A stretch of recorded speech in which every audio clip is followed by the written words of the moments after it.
Clarion called for men to change attitudes towards women. It is no surprise that race, color, gender-based violence, GBV, femicide, disability, and recently even neurodiversity keeps resurfacing in the South African socio-political discourse. 3 decades after the onset of democracy in 1994, preceded by centuries of colonial-cum-apartheid rule, the above metrics inevitably tend to evoke near-cathartic emotions for race and color, especially as for ingrained in the South African psyche that they never fail to rear their heads, especially when they are exploited by radical elements across the political spectrum for their own nefarious motives. Short of a national pastime, it is still what defines us as South Africans and will probably persist for a couple of generations more as our socio-political culture grows up and normalises.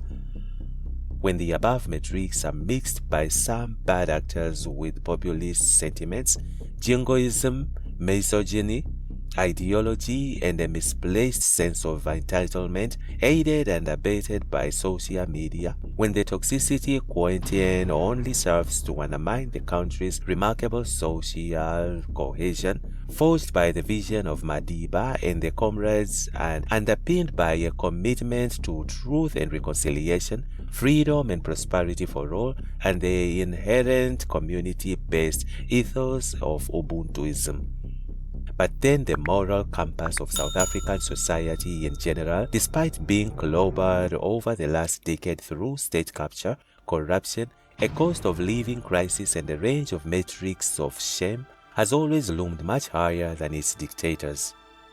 When Maya LaRue was recently crowned Miss South Africa and stressed in her acceptance speech that, "I never thought someone like me would become Miss South Africa," she was not alluding to the fact that she is white and her Afrikaner descent, but to the fact that she is the first deaf woman to be crowned as such, and that her achievement would help those who felt excluded from society.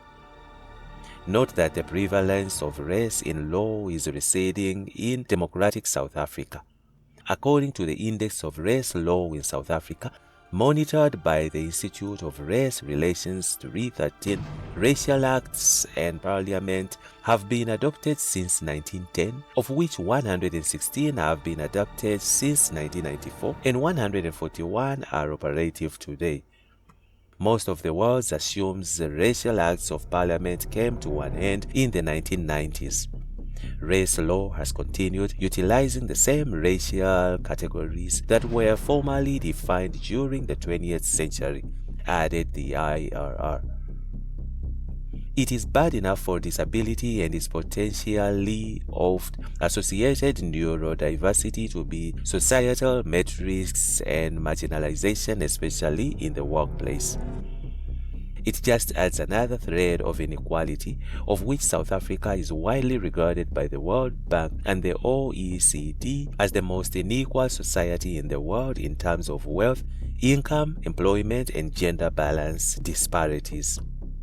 While deafness is a disability and not regarded as an example of neurodiversity, both deafness and neurodiverse conditions such as autism and attention deficit hyperactivity disorder (ADHD) can have a significant impact on communication and language, social learning and impulsivity, and mental well-being. According to Peter Hamilton, head of market engagement at insurance giant Zurich and UK government ambassador for disability and access for insurance industry, autistic people, for instance, have so much to offer the workplace, which includes a remarkable attention to detail that supports a high level of accuracy and excellence, concentration levels, and narrow focus, meaning they are not satisfied until a task is completed. One of the most saddening statistics is that only 22% of autistic adults are in any form of employment. And of those able to find a job, most are unemployed, working part-time, or in roles that do not utilize their many skills and talents, he added.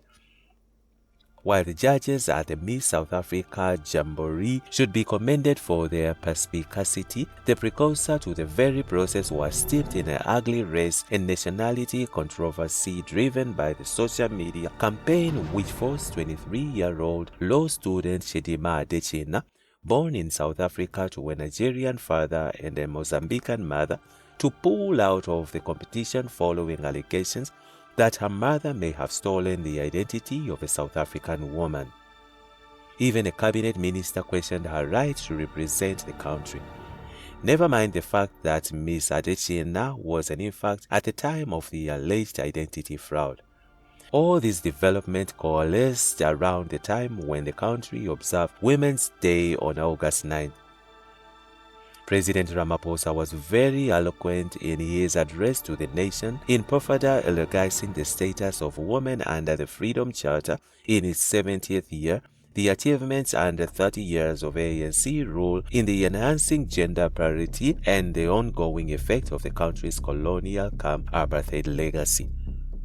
The president cited the results of the first ever national survey conducted by the Human Sciences Research Council (HSRC) on GBV prevalence in a democratic South Africa, measuring metrics such as physical, sexual, emotional, and economic abuse, as well as controlling behavior between intimate partners. The findings are sobering.